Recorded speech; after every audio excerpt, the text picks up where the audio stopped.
Do you believe in green miracles? Because the Boston Celtics just pulled one off. After a first round filled with scares, injuries, and uncertainty, the team arrives intact to face the New York Knicks. Yes, you heard that right. Jrue Holiday, Jaylen Brown, and Jason Tatum, all healthy.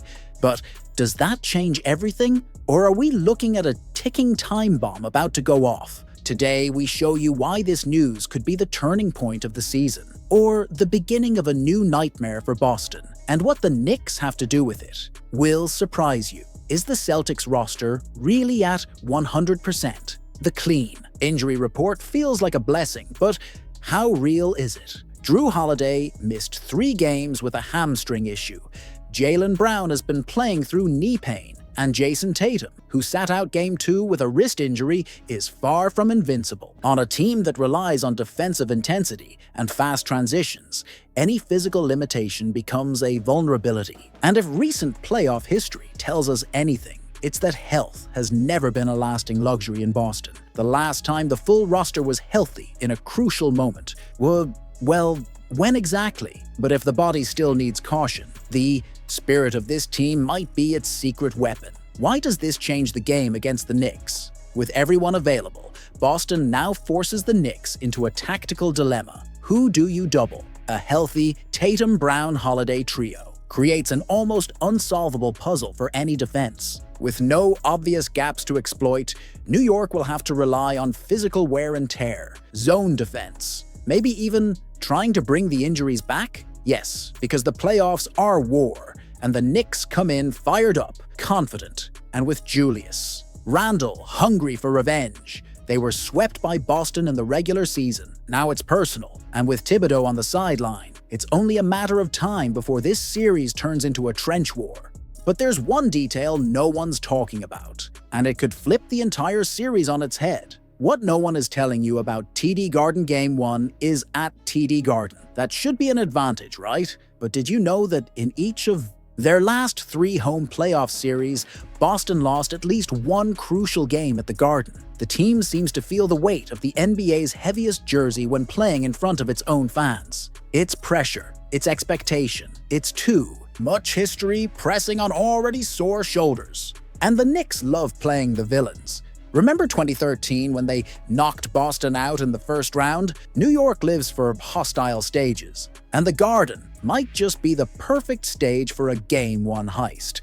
But if there's an X factor in this matchup, he wears number 7, and he's more motivated than ever. Is Jaylen Brown the key to a title run? While Tatum shines in the spotlight, Jaylen Brown has been quietly grinding in the shadows. Injured, underestimated, and now finally unleashed. Brown enters this series as the Celtic with the most to prove, snubbed from the All-NBA team, doubted by critics, and questioned by fans. But the truth is, when healthy, he's Boston's most aggressive offensive weapon. His numbers against the Knicks are solid: 24 points per game on 50% shooting this season. If he goes off now, with Holiday beside him and Tatum fully fit, Boston becomes unstoppable, and the NBA might be witnessing the rise of a new leading man. What if this is the year Jaylen Brown silences the world? The Boston Celtics enter the Eastern semifinals with what every team dreams of, but few have: a full roster,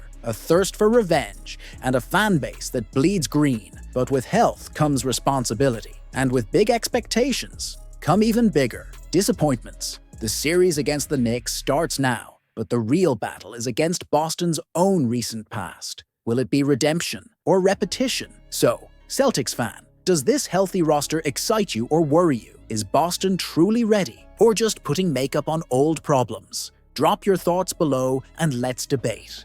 Get ready, because the war is about to begin. Celtics versus Knicks in the East semis isn't just a playoff series. It's a clash of pride, blood, and old wounds. On one side, the reigning champs from Boston, cold, lethal, ready to sweep anyone who dares to doubt them. On the other, a New York team led by an unlikely hero, Jalen Brunson, the undersized warrior who silenced critics and dragged the Knicks this far. But there's one name that could blow this series wide open. And no, it's not Tatum, not even Brown. It's Porzingis, Yes, him. The former darling New York, tossed aside like dead weight, and who now might be their executioner. If you think this is just another chapter in the rivalry, think again. What's coming next might just change everything you thought you knew about these two teams. Why is Porzingis the Knicks' worst nightmare? Everyone's talking about Tatum, Jaylen Brown, even the unstoppable Brunson, but the most underrated piece in this series goes by the name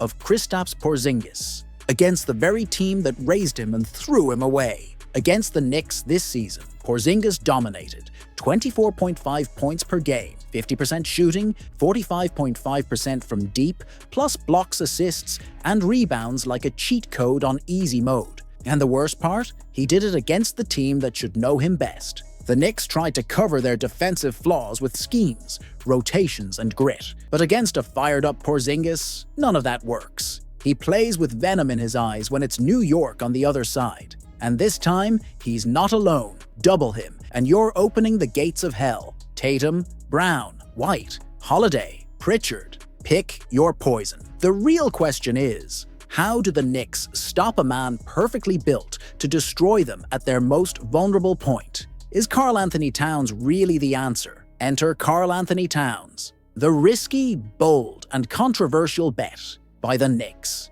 New York brought in Cat to ease the load on Brunson and inject some dynamism into a stale offense. Pick and pop, post-play, floor spacing. Towns can do all of that. But what about defense? Asking Cat to chase Porzingis around the perimeter is like asking a rhino to guard a deer. If Porzingis wins that matchup, the Knicks' castle crumbles. Worse, by forcing Towns to defend, Boston could drain the energy of the one guy who can ease Brunson's burden on offense. And you know what happens when Brunson has to do it all alone, right? Exactly. Game over. Towns has the talent, but does he have the stamina, the agility, the composure, or will he become just another star, smothered by the unstoppable machine known as the Boston Celtics?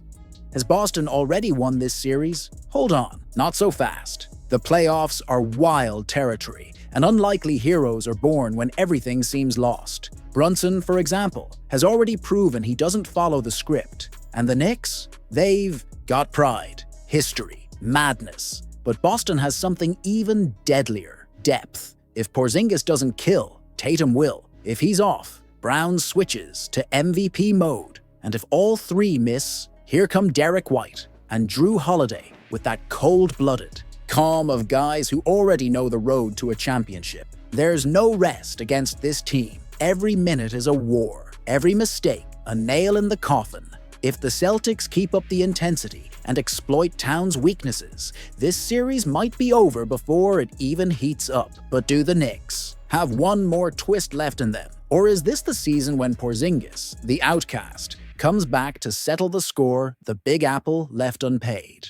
Porzingis isn't just chasing a ring. He's after something deeper: redemption. And against the team that gave up on him, this story tastes like revenge. If he wins the battle against Towns, mark my words, the Knicks will fall. But basketball is cruel, and sometimes ghosts from the past don't come back to haunt. They come back to bleed. This series promises fights, sweat, and storytelling. And if you think the drama is over, just wait for the next episode, because if there's one thing Boston and New York know how to do, it's turn sports into legend. Now tell me, who's walking out alive from this bloodbath? Drop your answer in the comments, and subscribe, because what's coming next might be even crazier.